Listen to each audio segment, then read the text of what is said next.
नमस्कार. हॅलो 24 तास या आमच्या खास कार्यक्रमात मी मधुरा तुमचं मनापासून स्वागत करते. या कार्यक्रमात आपण आरोग्य, शिक्षण, करिअर, प्रॉपर्टी अशा विविध विषयांवर चर्चा करून तज्ज्ञांकडून मार्गदर्शन जाणून घेत असतो. आणि आज आपण नॉन परफॉर्मिंग ॲसेट्स अर्थात NPA मधून बाहेर कसं पडाल या विषयावरती चर्चा करणार आहोत. आणि या विषयावरती अधिक मार्गदर्शन करण्यासाठी या विषयातले तज्ज्ञ आणि NPA कन्सल्टंट्स प्रायव्हेट लिमिटेडचे डॉक्टर विश्वास पानसे आपल्या स्टुडिओमध्ये आलेले आहेत. विषयाला सुरुवात करण्यापूर्वी मी डॉक्टर पानसे यांचं आमच्या स्टुडिओमध्ये स्वागत करते. नमस्कार डॉक्टर. नमस्कार.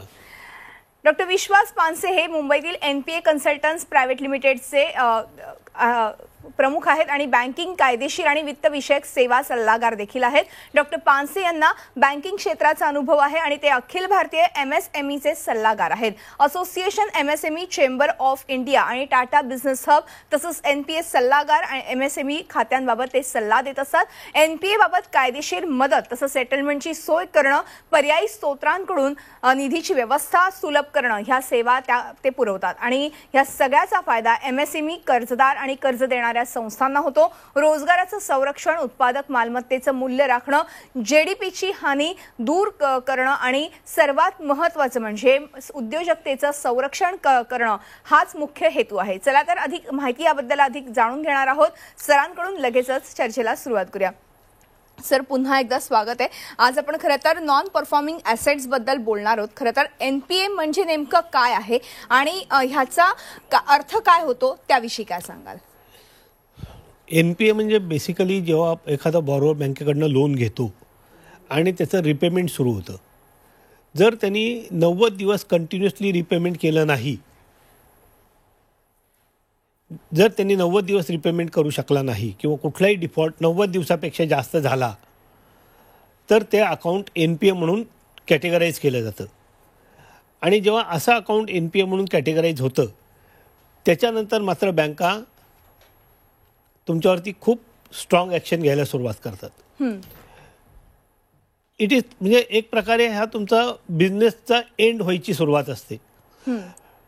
बँका रिकव्हरी प्रोसेस सुरू करतात आणि रिकव्हरी प्रोसेस सुरू केल्यानंतर within 140 days to 160 days from the date of 13 notice under SARFAESI act bank तुमच्या सगळ्या प्रॉपर्टीज, तुमची फॅक्टरी, तुमचा बिझनेस, तुमचं घर हे सगळं जप्त करू शकते. आणि हे जप्त करून बँका त्याचा लिलाव करून ते पैसे वसूल करू शकते. याच्यामध्ये गॅरेंटर्सची पण प्रॉपर्टी इन्व्हॉल्व्ह होते आणि गॅरेंटर्सचे पण अकाउंट्स याच्यामध्ये इन्व्हॉल्व्ह होतात.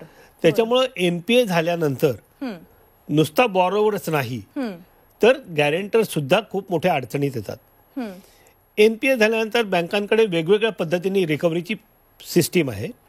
त्याच्यामध्ये RDDB act, SARFAESI act, IBC act आणि आता नवीन जे कुठे कोऑपरेटिव्ह बँका असतील त्यासाठी MCS ॲक्ट, ह्या वेगवेगळ्या पद्धतीने बँका तुम्हाला तुमच्याकडनं पैसे वसूल करू शकतात. ही लीगल मार्ग झाले. हे करत असताना बँका एक किंवा अनेक मार्ग एकाच वेळी अवलंबू शकतात. तर अशा परिस्थितीमध्ये तुम्हाला हे सगळी अडचण फेस करणं आणि परत तुमचा बिझनेस जिवंत ठेवणं हे खूप मोठं चॅलेंज आहे. तर सांगायचा उद्देश हाच की NPA झाल्यानंतर तुमची परिस्थिती खूप वाईट होऊ शकते, पण तरीसुद्धा या परिस्थितीनं कसं बाहेर पडावं याच्याविषयी आपण चर्चा करू.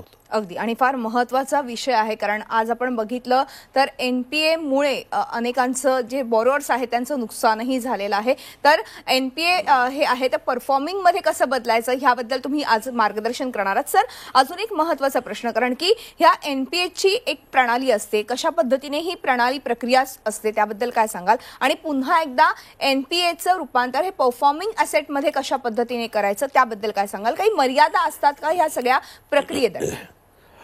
मर्यादा आहेत त्या कायदेशीर प्रोसिजरच्या आहेत, त्या बँकांसाठी आहेत. आणि त्या मर्यादेच्यामध्ये बॉरोवरला ॲज सच कुठल्याही प्रकारचं कायदेशीर रिलीफ नाही आहे. बेसिक अझम्पशन हे आहे की तुम्ही पैसे घेतलेत, तुम्ही दिले पाहिजेत. माझं याच्यामध्ये थोडंसं वेगळं मत आहे. जे आपण एकदा अकाउंट NPA झाल्यानंतर जे तुम्ही रिकव्हरी प्रोसेस सुरू करता आणि त्या युनिटला किंवा त्या बिझनेसला तुम्ही पूर्णतः वाइंड अप करायच्या मागे लागता. You are trying to kill him. या प्रोसेसमध्ये होतं काय, तर जी प्रोडक्टिव्ह असेट तयार झालेले आहेत त्या प्रोडक्टिव्ह असेटचं तुम्ही स्क्रॅपमध्ये कन्व्हर्शन करता. बरोबर आहे. देशाचा GDP ते जे काही कॉन्ट्रीब्युशन होत असतं ते थांबतं, अनएम्प्लॉयमेंट तयार होते. इतकंच नाही तर ते जे युनिट असतं ते गव्हर्नमेंटला जे वेगवेगळे टॅक्स देत असतं ते टॅक्स पण तुमचे बंद होतात. खरं आहे. तर ह्या पद्धतीने जी रिकव्हरी सिस्टीम जी अवलंबून केली जाते त्याचा मला वाटतं पुनर्विचार केला पाहिजे. बरं बरं. दुसरा भाग असा याच्यामध्ये की जर तुम्ही स्टॅटिस्टिक्स पाहिलं तर DRT किंवा सरफेसी याखाली तुम्हाला किती रिकव्हरी मिळाली आतापर्यंत. तर स्टॅटिस्टिक असं सांगतं की DRT कोर्टामध्ये जाऊन तुम्हाला 5 ते 7% रिकव्हरी मिळाली. सरफेसी ऍक्ट खाली तुम्हाला 12 ते 15% रिकव्हरी मिळाली. IBC मध्ये मात्र तुम्हाला 42% रिकव्हरी मिळाली. पण हे जी रिकव्हरी तुम्ही IBCची विचार करता या IBC मध्ये फक्त कॉर्पोरेट डेटर्स आहेत. मेन MSME जो सेक्शन आहे की तो आहे तो मेनली प्रोप्रायटरशिप कन्सर्न्स किंवा पार्टनरशिप आहेत आणि IBC मध्ये फक्त कॉर्पोरेट्स घेतले जातात. आता तरी परिस्थिती अशी आहे. त्याच्यामुळं रिकव्हरीची आपण सो कॉल्ड रिकव्हरीचे जे प्रयत्न आहेत त्याची दिशा चुकीची आहे असं माझं प्रामाणिक मत आहे. बरं बरं. म्हणजे ज्या पद्धतीने बँका रिकव्हरी करतात कुठलीही वेळ न देता ती फार चुकीची प्रक्रिया आहे असं तुमचं मत आहे. मात्र सर मग जेव्हा IBCचा हा जो कायदा आहे ह्या कायद्याअंतर्गत जामीनदाराच्या वैयक्तिक मालमत्तेच्या विक्रीद्वारे बँकांकडून काही वसुली केली जाते मग त्यावरती तुमचं काय मत आहे. मग परत इथे आपण जी काही सिस्टीम अडॉप्ट करतो ती देशाच्या हिताची नाहीये. बरं. मी एक बिझनेस सुरू करतो. मला बिझनेस सुरू करताना 2 लोक मी गॅरेंटर म्हणूनही उभी करत असतो. मी स्वतः गॅरंटी देत असतो. बरोबर. मी बिझनेस करण्याचा माझा मोटिव्ह प्रॉफिट मिळवणं हा आहे हे वादातीत सत्य आहे. पण हे करत असताना मी देशामध्ये प्रोडक्टिव्ह असेट तयार करत असतो. मी देशामध्ये एम्प्लॉयमेंट तयार करत असतो. बरोबर आहे. मी देशाला करोडो रुपयाचा टॅक्स जमा करतो आणि मी एम्प्लॉयमेंट करत असताना त्या फॅमिलीत जगत असतात आणि डायरेक्ट आणि इनडायरेक्ट अशा दोन्ही पद्धतीची एम्प्लॉयमेंट मी तयार करत असतो. बरोबर. मग अशा याच्यामध्ये जर का तुम्ही तो बिझनेसच मारायला निघालात रिकव्हरीच्या खाली आणि एवढं करून जे स्टॅटिस्टिक्स सांगतं तुम्ही किती वसुली केलीत एवढं करूनही तुमची वसुली अशी काही खूप मोठी अशातला प्रकार नाही. जर तुमचे रिझल्ट चांगले येत नसतील तर तुम्ही जी काही सिस्टीम वापरता त्याच्याकडे परत एकदा त्याचा पुनर्विचार केला पाहिजे. त्याच्याकडे थोडंसं क्रिटिकली अनालाइज केलं पाहिजे. त्या दृष्टीने माझं मत असं आहे की कुठलाही बिझनेस हा तुम्ही एक लिव्हिंग बिईंग म्हणून ट्रीट करा, एक जिवंत व्यक्ती म्हणून ट्रीट करा. आणि जेव्हा अकाउंट NPA होतं तेव्हा नेमकं काय होतं तर तो एक बिझनेस सिकनेस आहे, तो इंडस्ट्रियल सिकनेस आहे. माणूस आजारी पडला तर तुम्ही त्याला दवा देता, औषध देता. बरोबर. क्रिटिकल असेल तर हॉस्पिटलाइज करता, सलाईन लावता, त्याला लाईफ सेव्हिंग ड्रग देता. मग बिझनेसच्या बाबतीत का नाही. आणि एक बिझनेसमन कितीतरी लोकांना जिवंत ठेवत असतो. मग त्याला जर का तुम्ही मारायला निघालात तर काय होईल. आणि IBC खाली जे तुम्ही पर्सनल प्रॉपर्टी जी त्याची हे करताय, एक कल्पना करा एखादा माणूस गेली 20 वर्ष 25 वर्ष चांगला बिझनेस करतोय, बँकांना चांगले पैसे त्यांनी कमवून दिलेत, लोकांना चांगले जॉब दिलेत, बरोबर, गव्हर्नमेंटला भरपूर टॅक्स दिलेला आहे. अशा माणसाचा जेव्हा तो अडचणीत येतो तेव्हा सगळेजण त्याला मारायला निघतात. खरं. आत्ताची जी परिस्थिती आहे की पर्सनल रिकव्हरीमध्ये त्याच्यामध्ये मला स्पेसिफिकली हे सांगायचं आहे की आपल्या देशामध्ये 95% of our population is job seeker. 5% of the people they are job givers.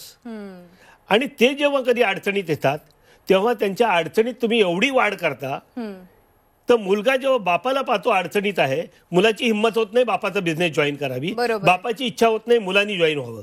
मग या देशाची एंटरप्रिनरशिपच मारायला निघालोत का आपण. आणि संपूर्ण देश आपण काय मेंटली स्लेव्ह बनवणार आहोत का. नाही. खरं. तर या दृष्टीने या सगळ्या गोष्टीचा विचार केला पाहिजे आणि याचं पुनरावलोकन केलं पाहिजे असं माझं प्रामाणिक मत आहे. पण मग सर आता तुम्ही हे बोलतायत हे केवळ फक्त बिझनेसमनच्या बाबतीत आहे. म्हणजे आता आपण खरं तर लोन किंवा घरांचे लोन असतील, हफ्ते असतील, ते कोणी फेडत नसतील तर रिकव्हरी बँका करत असतात. मात्र आज बिझनेसमन मोठ्या प्रमाणात लोन उचलत असतात. जरी त्यांचा कोट्यवधींचा खरं तर फायदा होत असला तरी बऱ्याचदा ते म्हणजे बँकांना ते त्याचे हफ्ते देऊ शकत नाहीत, अशी देखील परिस्थिती असते. अशा या बिझनेसमनसाठी तुम्ही आज उभं राहिलेले आहात. मला हेच विचारायचं की जेव्हा IBA सारखी सध्याची ही सुधारणा आहे ती MSME ला काही मदत करू शकते का आणि ती कशा प्रकारे करते त्याबद्दल काय सांगाल? ऍक्च्युली जो IBCची ज्या प्रोव्हिजन्स आहेत त्याच्या पाठीमागची कन्सेप्ट खूप चांगली आहे. बरं. ती कन्सेप्ट अशी आहे की बिझनेस जिवंत राहावा, एम्प्लॉयमेंट जिवंत राहावी. पण ती करण्याची जी प्रोसेस आहे ती एवढी चुकीची आहे की त्याच्यामुळे तो मूळ मुद्दे साध्यच होत नाहीये. जेव्हा एखादं अकाउंट IBC मध्ये ऍडमिट केलं जातं तेव्हा तो जो ओनर असतो त्याच्याकडच्या सगळ्या पॉवर्स काढल्या जातात आणि त्या पॉवर्स डायरेक्टली जे लेंडर आहेत त्यांच्या ताब्यात जातात. आता माझं म्हणणं असं आहे की लेंडरचा जॉब काय? पैसे पुरवणं, बरोबर, कॅपिटल पुरवणं. धंदा करण्याची अक्कल आहे का त्याच्याकडे? नाही.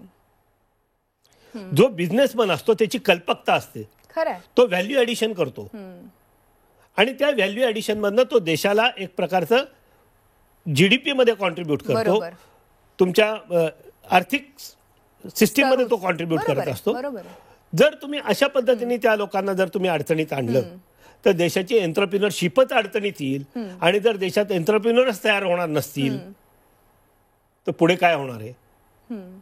जर नवीन इंडियन मल्टीनॅशनल्स आपल्याला तयार करायचे असतील, नवीन टाटा, बिर्ला किंवा अंबानीज आपल्याला हवे असतील तर आपल्याला जेव्हा एखादा एंटरप्रिनर त्याचा बिझनेस सुरू करतो तेव्हा ती जी त्याची अवस्था असते ती बाल्य अवस्था असते, त्या अवस्थेत त्याला सफिशियंट प्रोटेक्शन दिलं पाहिजे, त्याला एनकरेज केलं पाहिजे आणि जर कुठं तो धडपडत असेल, अडचणीत येत असेल तर त्याला हातही दिला पाहिजे. बरोबर. आणि ते बँकाच करू शकतात. ते बँका करू शकतात. खरं खरं. म्हणजे थोडक्यात कायद्यामध्ये काही सुधारणा आणण्याची गरज, कायद्यात सुधारणा आणण्याची गरज आहे आणि याच्याकडे पाहण्याचा दृष्टिकोन बदलायला पाहिजे. बरोबर. आत्ताचे जेवढे काही कायदे आहेत, जेवढे काही कानून आहेत, याच्या पाठीमागची एक धारणा अशी आहे की बँकर्स काही चूक करत नाहीत. बँकर्स आर नेव्हर रॉंग, बॉरोअर्सच चीटर आहेत. म्हणजे हीच खरं मोठे हे आहे. हा पॅराडाइम शिफ्ट व्हायला पाहिजे. बरोबर. आणि आज जो दृष्टिकोन अवलंबला आहे त्याच्यामध्ये तुम्ही असं म्हणता की बँका वाचल्या पाहिजेत, बँकांची रिकव्हरी व्हायला पाहिजे. अरे हा दृष्टिकोनच चुकीचा आहे. बिझनेस वाचला तर बँका आपोआप असतील. 95% of the MSME, particularly I am talking about MSME, they are very loyal. त्यांना त्यांच्या दारावरती कुणी आलेलं रिकव्हरीसाठी त्यांना सहन नाही होत. बरोबर आहे. बरोबर आहे. माझ्याकडे असे कित्येक लोक आहेत की आत्महत्या करण्याच्या अवस्थेत आलेली आहेत. मग आपण नेमकं काय कमवायचा प्रयत्न करतोय? तुम्ही खरंच बँका वाचवायच्या आहेत का तुम्हाला? आणि जर तुम्हाला खरंच बँका वाचवायच्या असतील तर ही सिस्टीम बदली करा. कारण प्रत्येक बॉरोवर कधी ना कधीतरी अडचणीत येईल आणि जेव्हा तो अडचणीत येईल तेव्हा जर तुम्ही त्याला मारायला निघालात तर बँका लोन कुणाला देणार? खरंय खरंय. याच्यामध्ये एक महत्वाचा पॉईंट मला असा सांगायचा आहे की जर तुम्ही असे प्रत्येक युनिट जर का तुम्ही मारत गेलात तर देशाची एंटरप्रिनरशिप मारली जाईल आणि पूर्ण देश एक स्लेव्हरी मेंटॅलिटीने उभा राहील. प्रत्येक मनुष्य, प्रत्येक मुलगा, प्रत्येक माबाप आपल्या मुलाला कुठल्या तरी मल्टीनॅशनल कंपनीमध्ये जॉब करण्यासाठी तयार करतील. आपण एंटरप्रिन्युअर्स प्रोड्यूस करणार नाही. बरोबर. हा मुद्दा फार महत्वाचा आहे इथे. खरंय खरंय. म्हणजे थोडक्यात कायद्यात बदल आणणं फार महत्वाचं आहे. आणि मला वाटतं सर आता आपण हा कोरोनाचा काळ गेल्या 2 वर्षांपासून बघतोय आणि या 2 वर्षांमध्ये जर बघितलं तर उद्योग क्षेत्रामध्ये किती मोठे बदल झालेले आहेत. अनेक उद्योगधंदे बंदही पडलेत. केवळ आणि केवळ म्हणतात ना की हफ्ते चुकवले नसतील किंवा इतर काही कारणं असतील, तेवढा मागणी नव्हती, पुरवठा नव्हता, ह्या सगळ्याचा तोटा खरं तर ह्या बिझनेसमनला झाला. मग ह्या NPAतून नेमकं बाहेर पडायचं असेल तर नेमकं काय करायला पाहिजे त्याबद्दल काय सांगाल? NPA मधनं बाहेर पडायचं असेल ना तर तुमचे विचार करण्याची पद्धत बदलायला पाहिजे. ॲज अ बॉरोवर आत्ताचा जो बॉरोवर आहे तो त्याच्या बिझनेसकडे बँकेच्या नजरेतनं बघतो. तो त्याचा पूर्ण बिझनेस बँकेच्या दृष्टिकोनातनं पाहत असतो. व्हायला उलटं पाहिजे. त्यांनी बिझनेसच्या दृष्टिकोनातनं बँकेला पाहायला पाहिजे. कोण कोणासाठी आहे? बँक व्यवसायासाठी आहे की व्यवसाय बँकेसाठी आहे? जर बँक व्यवसायासाठी असेल तर सगळ्यात आधी व्यवसाय सांभाळला पाहिजे, बँक नंतर. तुमचा व्यवसाय जर का उभा राहिला, तुम्ही व्यवसायात स्ट्रॉंग उभे राहिलात, तर तुम्ही बँकांचे सगळे पैसे परतफेड करू शकता. बरोबर आहे. अशा याच्यामध्ये जे मी किंवा आमची जी कंपनी जी आहे, जी धोरण अडॉप्ट करते, ते असं असतं की बाय टाइम लिगली, कायदेशीररित्या टाइम बाय करा. बरेच वेळा लोक माझ्याकडे येतात, साहेब ते पुढच्या 3 महिन्यात माझं अकाउंट NPA होतंय, तर मला कुठल्याही परिस्थितीत एवढे पैसे पाहिजेत तर मी वाचेल. मी त्याला सांगतो, तुला पैसे नाही पाहिजेत, तुला वेळ पाहिजे. अशा कितीतरी केसेस आहेत. मी त्यांना सांगितलं, जर तुला 1 वर्ष मिळालं, 2 वर्ष मिळाली, बँकांना पैसे नाही दिले तर तू वाचशील, सर वाचेल. तेव्हा मी ठामपणे त्यांना सांगतो, stop paying bank, don't pay bank. पहिला रोडमॅप बनवा. तुम्ही याच्यातनं कसे बाहेर पडाल याचा विचार करा. बरोबर आहे. आणि तुमचा बिझनेस जेवढा तुम्हाला समजतो तेवढा कुठल्याही कन्सल्टंटला, कुठल्याही ॲडव्होकेटला कळत नाही. बँकांना तर नाहीच नाही. They are lenders, they are not business oriented people, they are not entrepreneurs. खरं आहे. तर तुम्ही तुमचा दृष्टिकोन बदला.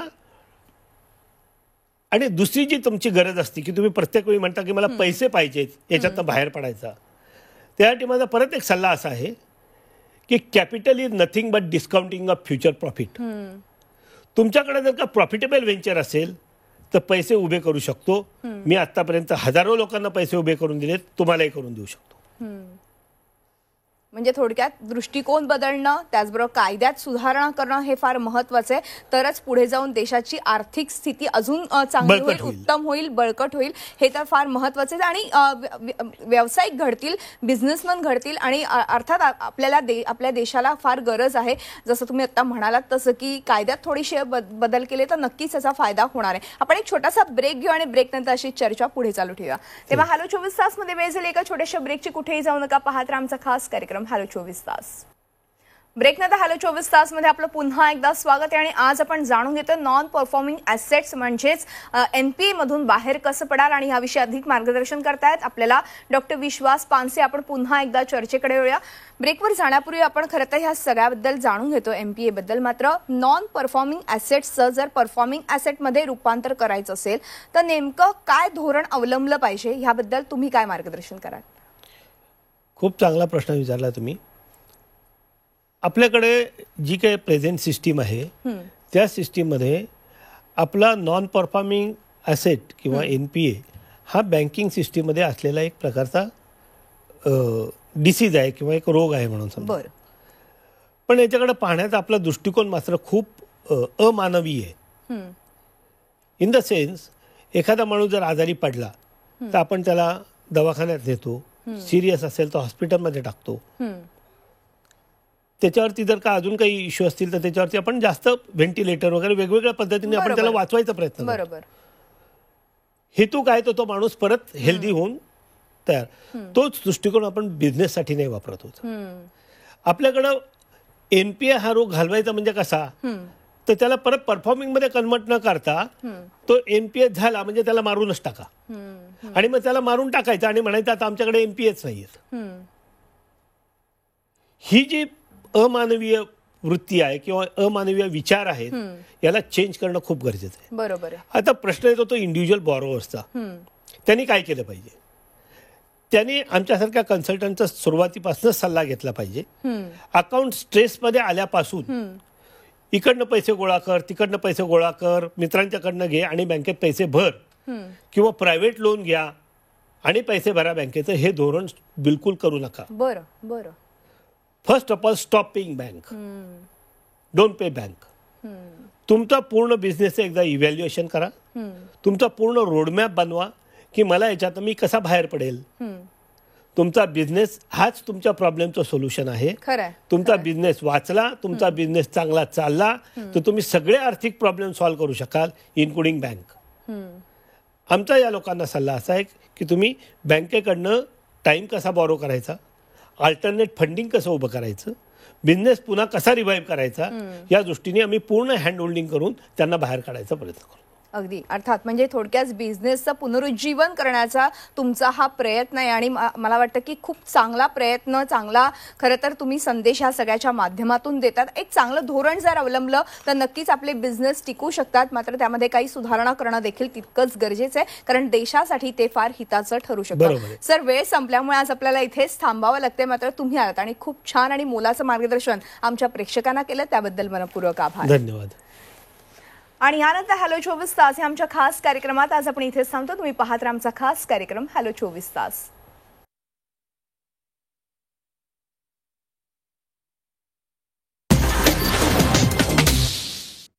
छत्रपतींचा विचार म्हणजे